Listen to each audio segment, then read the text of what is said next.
படிப்போமா? வரலாற்றின் காலம் எதிலிருந்து கணக்கிடப்படுகிறது அப்படின்னு கேட்டிருக்காங்க.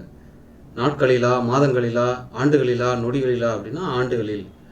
பொது ஆணை பொது ஆண்டிற்கு முன் இது என்பதன் விரிவாக்கம் இது. அடுத்த கேள்வி என்பதன் சுருக்கம் என்னன்னு கேட்டிருக்காங்க. வரலாறு என்பது எதனுடைய பதிவு அப்படின்னு கேட்டிருக்காங்க. அது கடந்த கால நிகழ்வுகளினுடைய கால வரிசை.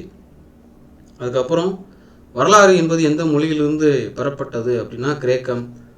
அடுத்து வரலாறு என்ற சொல் எந்த கிரேக்க சொல்லிலிருந்து வந்தது? ஹிஸ்டாரியா அப்படின்னு சொல்லி ஒரு மொழி, அதிலிருந்து வந்தது. ஹிஸ்டாரியா என்பதனுடைய பொருள் என்ன அப்படின்னு கேட்டிங்கன்னா, அது விசாரிப்பதன் மூலம் கற்றல். அந்த ஊரில் அந்த காலத்தில் என்னவெல்லாம் நடந்தன என்பதை பற்றி எதன் மூலம் அறியலாம் அப்படின்னா நாட்குறிப்புகள் எழுதி வச்சுருவாங்க. அந்தந்த ஊரில் எது நடந்துச்சு, எப்பப்போ நடந்துச்சுங்கிறத நம்ம அதில் பார்த்து தெரிஞ்சுக்கலாம்.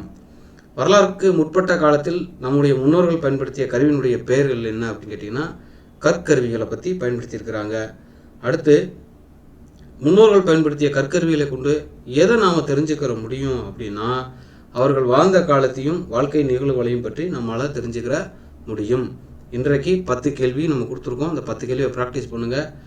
முடிந்தால் டெலகிராமில் உங்களுக்கு அதை குயிஸாக நான் போட்டு விட்றேன். கீழே உங்களுக்கு டெஸ்கிரிப்ஷனில் அந்த குயிஸ் இருக்கும், ரெடி பண்ணிகிட்ருக்கேன். போட்டுட்டு பார்த்துக்கங்க.